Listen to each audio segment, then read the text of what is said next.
hadir ya? Iya, Bu. Iya, Bu. Tadi udah pada makan belum? Kantinnya rame. Iya. Ya udah, nanti habis ini kita cepat-cepat belajar biar bisa pulang, biar bisa makan ya. Iya. Jadi fokus, ayo fokus, dibuka bukunya. Siap, Bu. Jangan HP-nya ya yang dibuka. Iya, Bu. Ada yang nggak masuk nggak hari ini? Nah, di pertemuan kali ini Ibu akan membahas tentang persediaan atau inventory. Tujuan belajar persediaan ini untuk apa sih? Yang pertama itu yaitu agar siswa bisa menjelaskan tentang pengertian persediaan. Lalu agar kalian juga bisa memahami tentang fungsi dan tujuan dari persediaan. Lalu kalian juga bisa menunjukkan klasifikasi persediaan. Yang keempat, siswa juga dapat memahami cakupan barang apa aja sih yang ada dalam persediaan. Yang kelima, bisa menjelaskan dan membedakan sistem pencatatan dalam persediaan. Dan yang keenam, dapat memahami dan memecahkan kasus-kasus tentang persediaan. Nah, kan persediaan itu nggak asing ya di kuping kita kan ya. Persediaan itu, ada yang tahu nggak sih menurut bahasa kalian sendiri persediaan itu apa? Sebelum Ibu jelasin secara umumnya itu, ayo ada yang mau menjelaskan? Siswi? Barang yang tersedia dalam perusahaannya ya? Oke. Ada yang mau nambahin jawabannya Mbak Siswi? Saya, Bu, saya. Ya, Mas Umam, semangat banget ya. Iya dong, harus semangat dong. Ya, apa Mas Umam? Persediaan, menurut saya ya, persediaan adalah barang yang sengaja disimpan oleh perusahaan untuk keperluan perusahaan. Nantinya itu bisa dijual atau diolah kembali, Bu. Oke, poin tambahan dari Mas Umam yaitu barang itu bisa langsung dijual ya, atau diproses dulu baru dijual gitu ya Mas Umam. Ada yang mau nambahin lagi yang lebih lengkapnya? Ayo Mbak Khairul bisa. Persediaan itu nilai yang dimiliki atau masih ada di perusahaan yang masih tersisa, belum dijual ataupun masih tersedia dan belum digunakan sama sekali. Kalian udah pada baca semua ya kemarin, jawabannya lengkap-lengkap banget. Iya dong. Nah, persediaan secara umumnya itu yaitu persediaan merupakan salah satu aset yang sangat penting bagi suatu entitas, baik bagi perusahaan retail, manufaktur, jasa, ataupun entitas yang lainnya. Nah, ada pengertian persediaan menurut PSAK 14 yang menyebutkan sebagai aset yang pertama dimiliki untuk dijual dalam kegiatan usaha normal. Seperti yang tadi dijelaskan Mas Umam, bahwa persediaan itu ada yang untuk langsung dijual tanpa diproses dulu gitu. Contohnya apa? Contohnya kayak di warung-warung kan, mereka kan kayak ngambil dari agen gitu kan, terus tinggal ngejual doang gitu tanpa perlu masak-masak lagi gitu, kayak jajanan kecil, snack-snack. Yang kedua ada dalam proses produksi untuk dijual. Jadi barang ini kudu diolah dulu baru bisa dijual. Biasanya itu perusahaan seperti pabrik tempe ataupun mebel kan dari kayu kudu diolah agar bisa jadi lemari, kursi dan lainnya. Yang ketiga, dalam bentuk bahan atau perlengkapan supplies untuk digunakan dalam proses produksi atau pemberian jasa. Nah, kalau yang ketiga ini adalah bahan pembantunya. Jadi ada persediaan yang sebenarnya itu bukan buat diolah lagi. Contohnya ya, pada perusahaan mebel, perusahaan itu perlu beli paku kan, ya enggak? Yeah. Paku itu digunakan untuk merekatkan kayu-kayu, bukan diolah lagi. Kalau yang diolah lagi itu si kayunya gitu. Tapi si pakunya itu tuh membantu biar si kayunya itu jadi barang jadi gitu. Paham? Oke, Ibu lanjutkan ya. Nah, berdasarkan definisi-definisi ini dikatakan bahwa suatu aset itu diklasifikasikan sebagai persediaan tergantung pada nature bisnis suatu entitas. Maksudnya ini seperti ini. Misal ada perusahaan properti, dia tuh persediaannya kan apartemen, gedung, perumahan, ya kan? Tapi tuh itu buat dijual lagi, bener nggak? Itu persediaan maksudnya. Tapi kalau buat warung-warung kecil, dia punya gedung, itu kan nggak buat dijual lagi kan? Ya nggak? Itu cuma buat tempat tinggalnya dia, buat dia berjualan, bahkan buat dia kayak pabrik, buat dia memproduksi barangnya gitu. Itu malah masuknya ke aset tetap, bukan ke persediaan. Jadi itu tergantung sama si entitasnya gitu. Udah?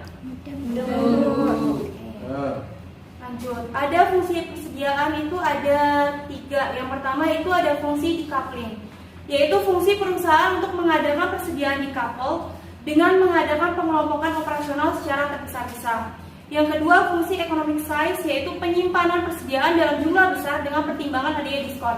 Nah, biasanya kalau misalnya perusahaan itu sukanya nyetok barang, karena kalau dia beli banyak akan dapat diskon. Kan ya gimana ya, kita juga kalau beli barang, karena barang tuh kalau dibeli secara banyak pasti murah nggak sih? Ya nggak? Iya. Ya kan? Iya. Nah itulah maksudnya fungsi economic size. Mudah? Yang ketiga, fungsi antisipasi, yaitu penyimpanan persediaan bahan yang fungsinya untuk penyelamatan jika sampai terjadi keterlambatan datangnya pesanan bahan dari pemasok dan menjaga pengaruh inflasi dan naiknya harga. Jadi persediaan itu berfungsi juga buat antisipasi. Jadi kalau misal di tahun depan tiba-tiba barangnya langka gara-gara ada petani yang gagal panen, tapi kita kan masih punya persediaan, jadi aman-aman aja gitu untuk perusahaannya kita.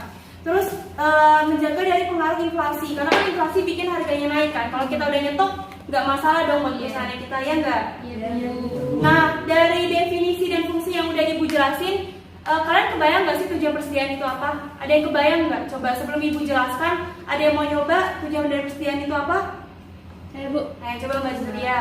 menurut saya Bu, dari yang kemarin saya baca, jadi tujuan persediaan itu kan artinya ada barang-barang yang tersedia. Iya. Jadi karena adanya barang-barang yang tersedia ini tuh nanti bisa memberikan pelayanan yang baik karena bisa memenuhi permintaan dari pelanggannya tersebut. Ya, betul. Ada lagi Mbak Zulia yang ingin ditambahkan?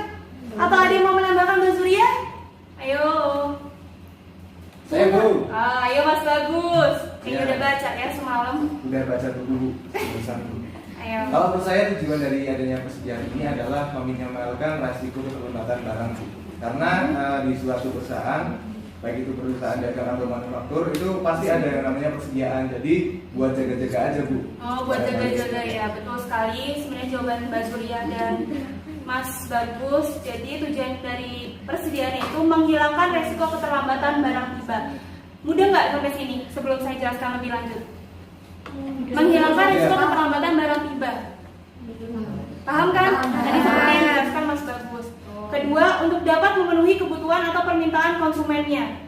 Paham kan? Yang ketiga, menjaga keberlangsungan produksi atau menjaga agar perusahaan tidak mengalami kehabisan persediaan yang mengakibatkan terhentinya proses produksi. Yang keempat, memberikan pelayanan yang sebaik mungkin kepada konsumen dengan selalu tersedianya barang yang diperlukan. Karena kan kalau misal konsumen kita butuh tapi kita nggak ada barangnya kan kayak mereka juga males kan. Jadi kayak malah ke toko lain, alhasil toko lain ternyata malah lebih punya barang yang lebih bagus, lebih banyak, lebih komplit, kan jadi malas juga balik. Ngapain balik ke toko ini, orang di sini aja komplit gitu. Itu malah bikin kita kehilangan pelanggan kita.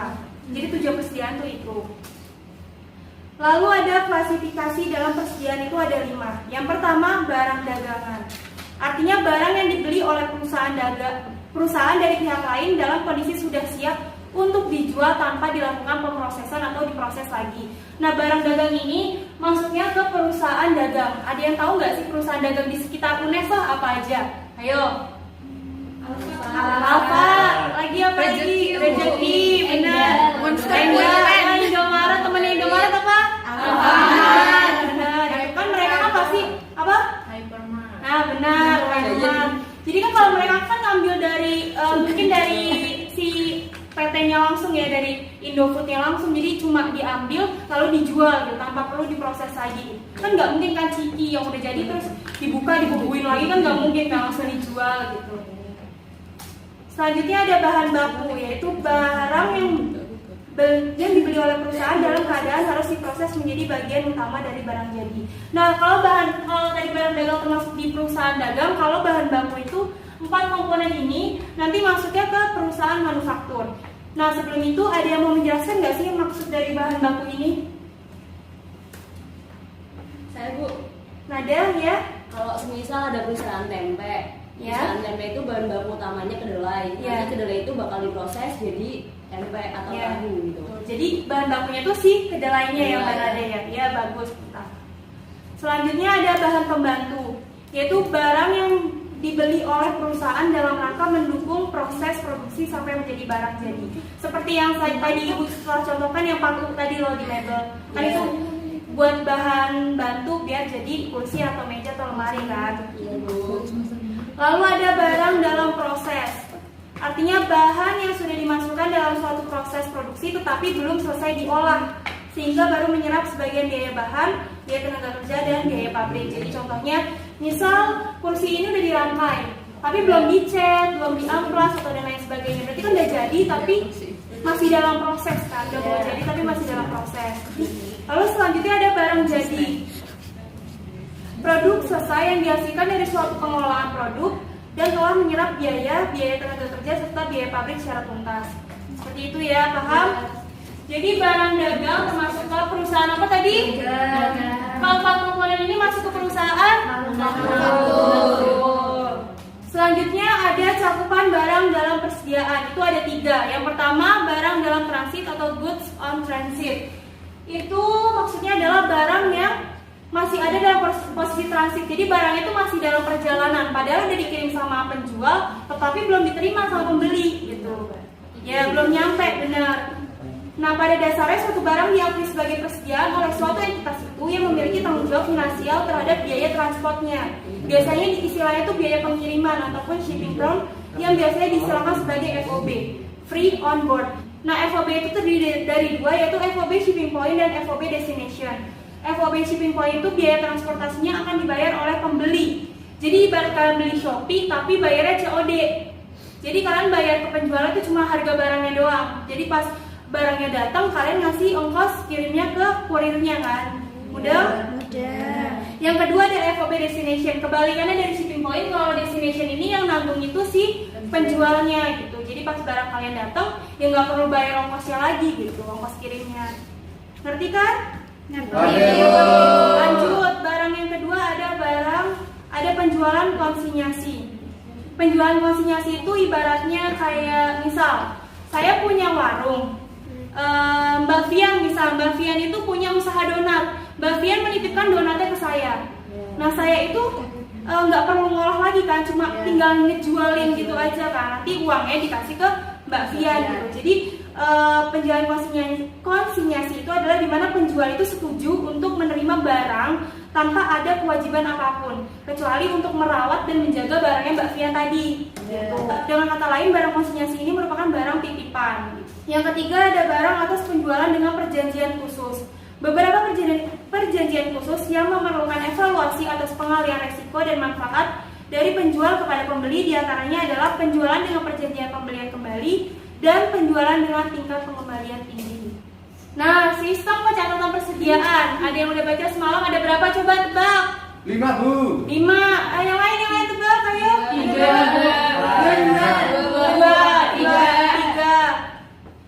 Ada berapa ya? Cuma ada 2, tadi ada 5. Mas baca di mana, Mas?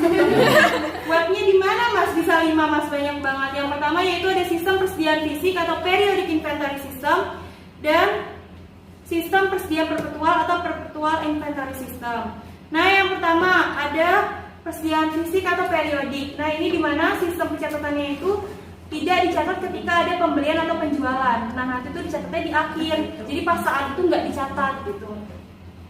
Nilai persediaan dan harga pokok penjualan akan dicatat pada akhir periode bulanan.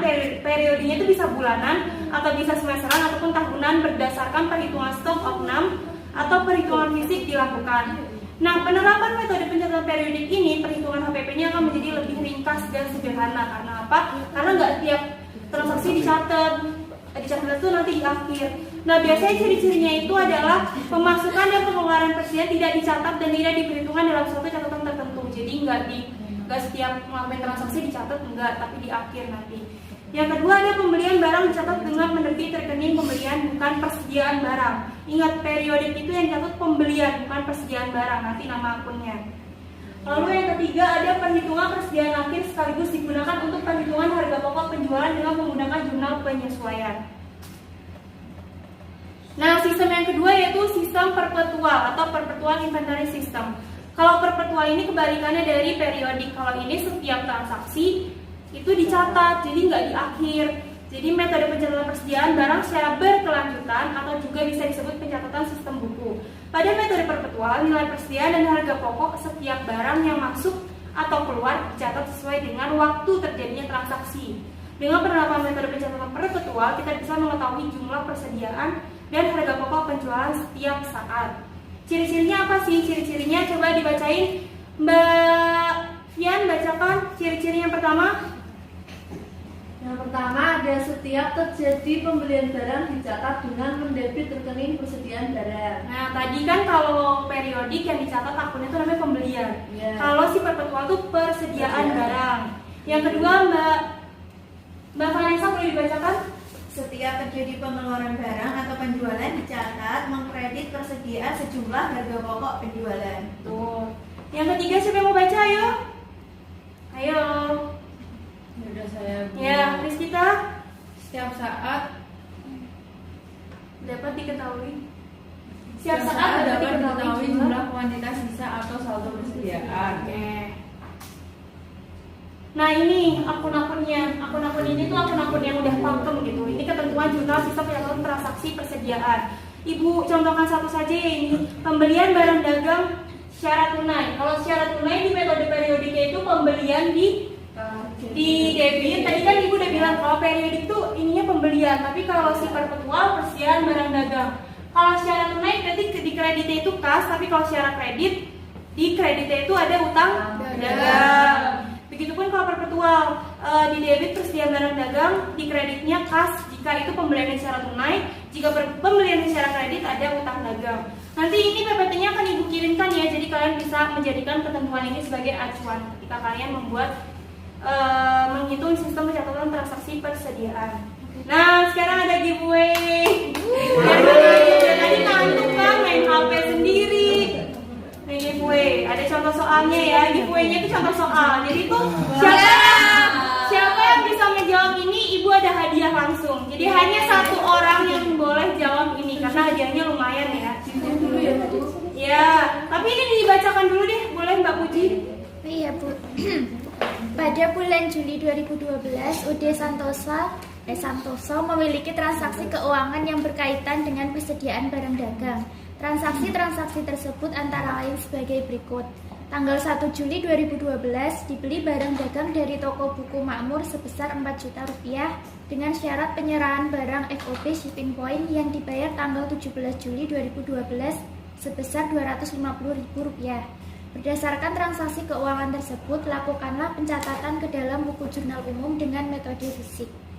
Ya. Nah, karena ini cukup mudah ya, ada yang bisa langsung menjawab tanpa ibu kasih waktu untuk menghitung terlebih dahulu. Ya, saya Bu. Ya, Mbak Lutfi mau maju, silakan bersilakan tulis ya. Oke Bu. Ibu juga mau kamu menjelaskan kenapa bisa dapat jurnalnya seperti itu.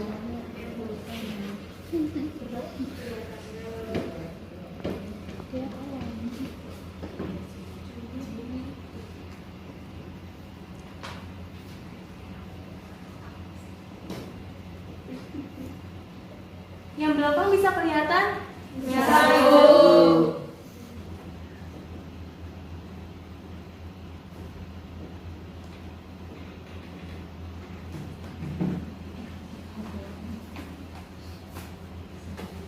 Ya, jadi jawabannya dari soal yang tadi itu untuk jurnal tanggal 1 Juli itu ada pembelian di debit dan kas itu di kredit sebesar 4 juta. Karena memang kita kan membeli, jadi pembeliannya masuk di debit, kemudian kas karena tunai ya, jadi kas yang di kredit juga persediaan itu 4 juta. Kemudian dilakukan pembayaran untuk FOB shipping point-nya yaitu pada tanggal 17 Juli-nya. Nanti kita mendebit beban angkut pembelian dan di kreditnya itu kas dengan jumlah 250.000. Ya betul Mbak Lutfi ya. Bentar Mbak Lutfi karena saya mau ngasih hadiahnya. Iya. Ini ada pembelian dan kas. Tapi nanti ininya dicatat. Ini karena periodik, makanya dicatat ini dulu ya guys. Ya. Nanti kalau ininya di akhir ketika sudah mencapai tanggal 17 gitu. Udah? Nah hadiahnya adalah wadah.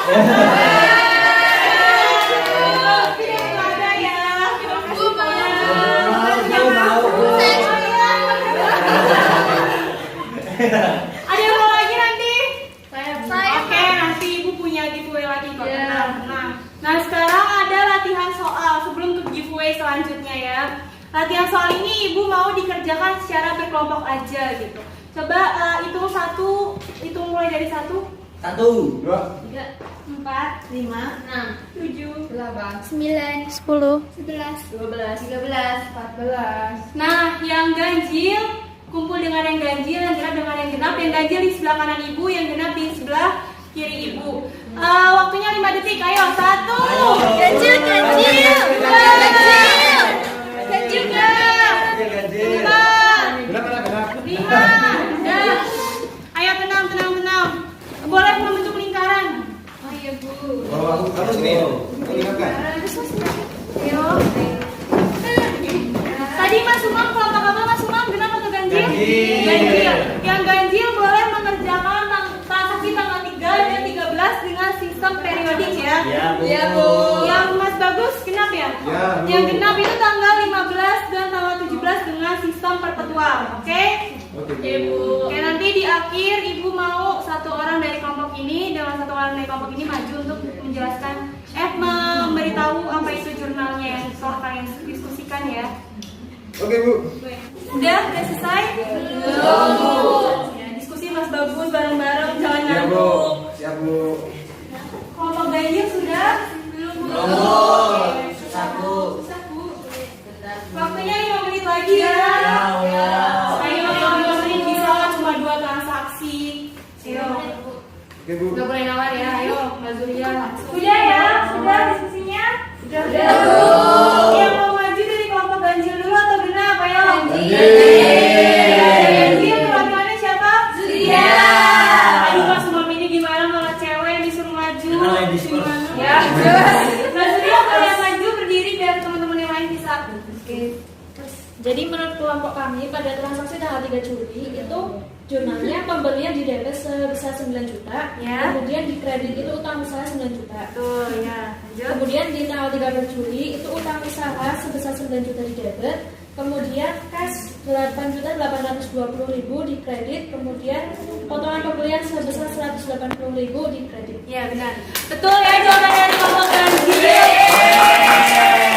Kelompok genap jangan-jangan ada yang salah nih. Ayo. Ayo kelompok genap siapa yang mau maju? Saya, Bu. Nah Mas Bagus aja berani. Ayo Mas Bagus. Nomor 1 cewek seneng maju. Gitu ya. Oke. Untuk soal yang kedua, karena ini menggunakan sistem perpetual, untuk jurnal sendiri untuk tanggal 15 Juli itu ada kas di debit sebesar 5 juta rupiah, kemudian di kreditnya penjualan sebesar 5 juta rupiah. Kemudian untuk HPP-nya di debit sebesar 4 juta rupiah. Untuk kreditnya persediaan barang dagang sebesar 4 juta rupiah, Bu. Iya. Kemudian untuk tanggal 17 Julinya itu ada piutang dagang di debit sebesar 11 juta rupiah. Kemudian kreditnya penjualan itu sebesar 11 juta rupiah. Dan HPP di debit 8,5 juta rupiah. Dan yang terakhir persediaan barang dagang itu di kredit sebesar 8,5 juta rupiah. Ya betul. Jadi kelompok ganjil dan genap sama ya. Besok hadiahnya Ibu kasih tapi di minggu selanjutnya ya. Ini ada berapa orang tadi? Setiap kelompok 1, 2, 3, 4, 5, 6, 7 ya nanti. Oke, siap Ibu siapkan nanti hadiahnya. Jangan lupa Bu, ntar minggu depan lupa. Iya enggak, nanti ingatkan. Kompinya siapa? Nanti punya nomor saya kan, ingatkan saya ya minggu Ya, depan. Bu. Ya. Nah, ini sudah di akhir pembelajaran, tapi tadi Ibu belum menanyakan ada yang mau bertanya atau enggak ya? Apa udah paham semua nih? Ada yang mau nanya enggak? Saya Bu. Iya Mbak Dea, silakan. Bu, kenapa sih persediaan itu perlu dicatat? Emang penting Bu? Oh, bagus ya pertanyaannya. Penting nggak sih sebenarnya persediaan itu? Atau kayak Mas Umam nggak penting ternyata bagi pacarnya gitu ya? Nah, sebenarnya persediaan itu penting. Sebenarnya pencatatan itu pasti penting gitu. Semua itu butuh dicatat, nggak cuma persediaan. Nah, kenapa persediaan penting? Biar kita tuh, misalnya kita pemilik perusahaan, biar kita tahu pergerakan sih barangnya kita. Kalau kita nyatet kan kita jadi tahu kurang berapa sih persediaan kita, apa aja yang kurang, ada yang rusak nggak sih gitu. Jadi kalau ada yang rusak ya dibenerin gitu. Karena kalau nggak dicatat kita nggak tahu perkembangan si barangnya kita itu. Nanti kalau habis tiba-tiba ada konsumen yang mau beli malah nggak tersedia, malah mereka nyari ke warung lain kan, itu malah ngilangin pelanggannya kita gitu. Ngerti Mbak Dea? Iya Bu, ngerti. Paham. Yang lain dapat dipahami nggak? Ya. Oke, ini Ibu mau ada giveaway satu lagi, nggak kalah hadiahnya nggak kalah. Nah, giveaway-nya itu adalah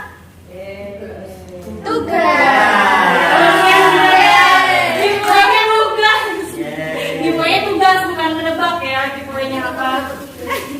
Tugasnya itu adalah mempelajari materi tentang metode penentuan nilai persediaan. Jadi dari tadi kita udah belajar sampai sistemnya ya, sistem pencatatannya. Nah, minggu depan kita akan belajar tentang metodenya. Ada FIFO, LIFO, timbang, dan lain-lain nanti. Nah, karena itu materinya cukup banyak, maka kalian harus pelajari dulu. Karena minggu depan Ibu akan mengadakan post test di awal pelajaran ya. Jadi dibaca ya, jangan baca yang lain, jangan chat WA, dibaca terus. Udah segitu aja materi hari ini, jamnya juga sudah habis ya. Kalian udah mau pulang kan? Udah lapar? Ya, sekian dari saya.